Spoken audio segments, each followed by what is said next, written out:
Good morning dear student. आज हम हमारा चैप्टर 3 है लेजी जैक, इसका पार्ट 4 करेंगे। आज मैं आपको कंप्लीट दी आंसर वो करवाऊंगी, वो क्वेश्चन करवाऊंगी। तो open your book. It first you fill in your book, then you write in your notebook neat and clean. तो सबको अपना बुक ओपन करना है। Complete this answer, question C है ये चैप्टर 3 का question number C. Complete the answer ये आपको बुक में फिल करना है, फिर आपको नोटबुक में नीट एंड क्लीन आपको राइट करना है। सब लोग अपनी बुक ओपन करेंगे। आपको यहाँ क्वेश्चन दिया हुआ है, उसका आंसर आपको हाफ दिया हुआ है, हाफ आपको यहाँ बुक में फिल करना है। तो सबने बुक ओपन करी।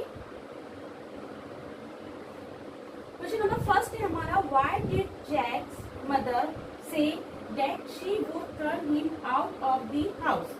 Why did Jack's mother say, why did Jack mother say, Jack की मदर ने ये क्यों कहा कि she would turn him out of the house, कि वो उसको घर से बाहर निकाल देगी। जैक की मदर ने ऐसा क्यों कहा कि वो उसको घर से बाहर निकाल देगी। जब हमने रीड किया हुआ है, क्यों कहा था? बिकॉज कि he do not because she wanted him to go out and do some work. वो चाहती थी कि वो घर के बाहर निकले और कुछ काम करे, क्योंकि वो क्या था, जैक को ऐसा इसलिए बोला क्योंकि जो जैक था वो क्या था, लेजी था। वो कुछ नहीं करता था, एनी टाइम वो बैठा रहता था, घूमता रहता था। इसलिए उसकी मदर ने कहा कि तुम घर के बाहर जाओ और कुछ काम करो, नहीं तो मैं तुम्हें घर से बाहर निकाल दूंगी और कुछ खाना वाना नहीं दूंगी। तो आपको देखो कहाँ से लिखना है, आपको आंसर कहाँ से बुक में राइट करना है। जैक मदर वांटेड हिम, यहाँ तक का तो आपको बुक में दिया हुआ है। आपको यहाँ से to go out and do some work, ये आपको बुक में फिल करना है। आपको हिम के आगे राइट करना है to go out and do some work, ये आपको बुक में फिल करना। और ये फिर क्वेश्चन आंसर पूरे एज इट इज जैसे मैंने ब्लैक बोर्ड पे राइट किया वैसे ही आपको नोटबुक में राइट करना है। तो why did Jack mother say that she would turn him out of the house.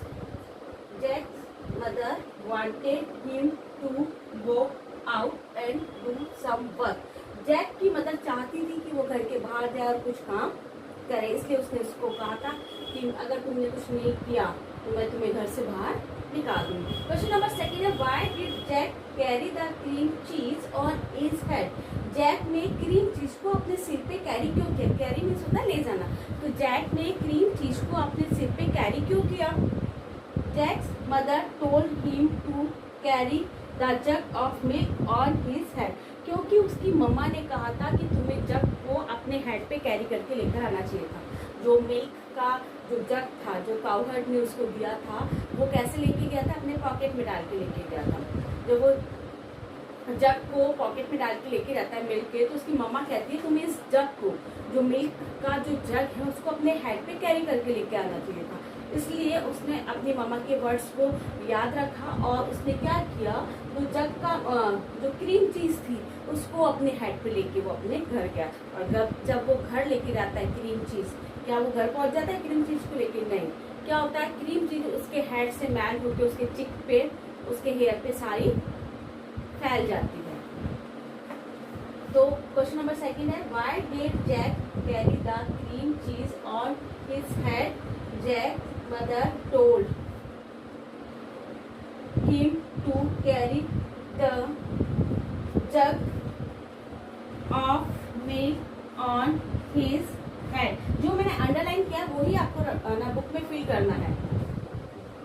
The jug of milk on his head, ये आपने राइट किया, बुक में फिल करना है आपको। तो आप लोग बुक में फिल करेंगे। क्वेश्चन नंबर सेकंड वापस रिपीट करवा रहा हूँ, why did Jack carry the cream cheese on his head. Jack mother told him to carry the jug of milk on his head. Jack की मम्मा ने उसको कहा था कि तुम्हें जग का जो मिल्क है उसको अपने हेड पे लेकर आना चाहिए था, इसलिए वो क्रीम चीज को भी अपने हेड पे कैरी करके घर पे लेके गया। तो ये दोनों ही आपको क्वेश्चन आंसर जो क्वेश्चन आंसर है वो कंप्लीट करने अपनी बुक में फिल करना है, फिर आपको नोटबुक में नीट एंड क्लीन राइट करना है। तो फिल इन योर बुक।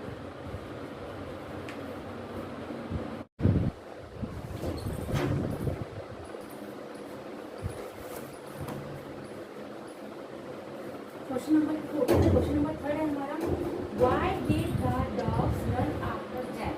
जो जैक के पीछे जो थे वो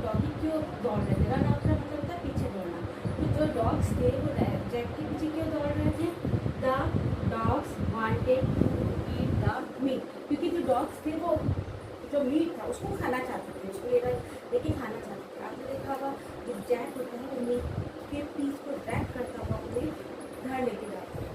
तो वो नेक्स्ट टाइम मीट का पीस जब डॉगी देखेंगे तो वो उसके पीछे दौड़ेंगे। जैक को पता नहीं था कि कैसे किस चीज़ को लेके जाना है, तो मीट का जो पीस होता है उस पर स्ट्रिंग बांध कर उसको ड्रैग करता है, वो अपने घर लेके जा रहा था। इसलिए जब डॉग ने उस मीट के पीस को देखा तो वो उसके पीछे दौड़ने लगे। तो आपको कहाँ से लिखना है? Eat meat. यहाँ तक तो आपकी बुक में है आंसर, आपको उसको कंप्लीट करना है। तो आप ट्राई करेंगे the dogs wanted to eat the meat. Okay, number 4 number 3 आपको फिल करना। नंबर 4 है why did the beautiful girl laugh. Why did मतलब क्यों? ब्यूटीफुल सुंदर गर्ल लड़की लाफ हंस रही थी। जो सुंदर लड़की थी अपनी विंडो पे बैठ के वो क्यों हंस रही थी? The beautiful girl saw Jack carrying a donkey on his shoulder। क्योंकि उसने देखा कि जो जैक था वो एक डंकी को अपने शोल्डर पे कैरी करके ले जा रहा था। तो कोई डंकी को कैरी करता है क्या अपने शोल्डर पे? नहीं करता। कोई भी अगर या तो डंकी के साथ जाता है या डंकी के ऊपर बैठ के जाएगा, लेकिन किसी को आपने नहीं देखा होगा कि कोई डंकी को अपने शोल्डर पे कैरी कर रहा है। ऐसा तो होता नहीं है। लेकिन जैक क्या कर रहा था? उस डंकी को अपने शोल्डर पे कैरी कर रहा था। तो ये चीज़ देख के उस लड़की को बहुत ज़्यादा हंसी आ रही थी।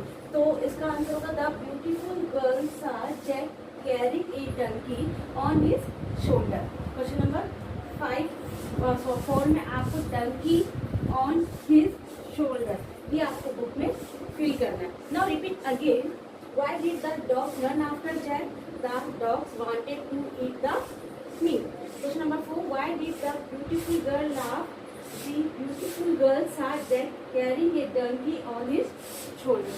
ये दोनों क्वेश्चन आंसर आपको बुक में फिल करना है, फिर आपको नोटबुक में राइट करना है। तो आप लोग अपनी बुक में फिल करेंगे ये।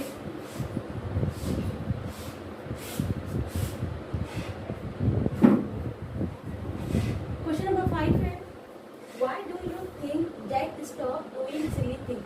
Why do you think? आप क्यों सोचते हैं कि जैक ने स्टॉप कर दिया था, रोक दिया था डूइंग सिली थिंग्स? सिली मतलब होता है मूर्खतापूर्ण, मतलब जो पागलपंती के जो काम होते हैं, मूर्खतापूर्ण जो काम होते हैं।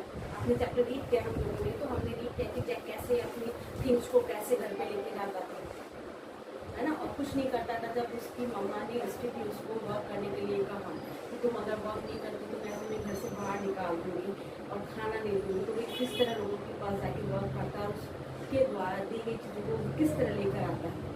तो मूर्खतापूर्ण भी बातें थी, उसकी मम्मा से परेशान हो जाती है। तो अब आप ये सब क्यों सोचते हैं कि जैक ने जो सिली थिंग्स थी उनको करना स्टॉप कर दिया?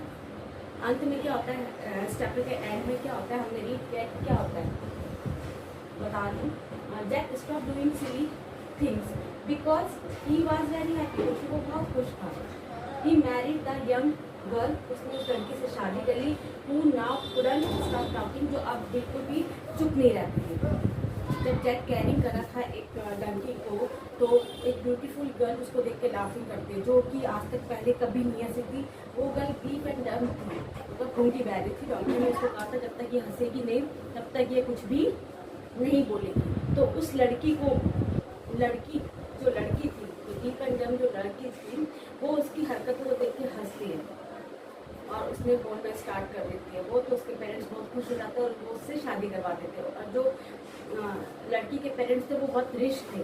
अब जैक ने क्या कर दिया था, स्टॉप कर दिया था, सिली थिंग्स को करना स्टॉप कर दिया था, क्योंकि वो बहुत खुश था। उसकी शादी उस लड़की से हो गई थी जो कभी नहीं बोलती थी, और अब वो बहुत ज़्यादा बोलने लग गई थी, मतलब रुकती भी नहीं थी। वो नाउ कुडंट स्टॉप टॉकिंग, जो अब बोलते हुए भी नहीं रुकती थी। He and his family live happily ever after, इसके बाद हमेशा उसकी फैमिली खुश रही। तो उसने जो सिली थिंग्स थी वो भी करना स्टॉप कर दिया था। तो now repeat again, why do you think that stop doing silly things? That stop doing silly things because he was very happy. He married the young girl who now couldn't stop talking. He and his family lived happily ever after. Ever means होता है हमेशा, इसके बाद उसकी family हमेशा, वो उसकी family हमेशा खुश रहे। तो आपको कहाँ से करना है,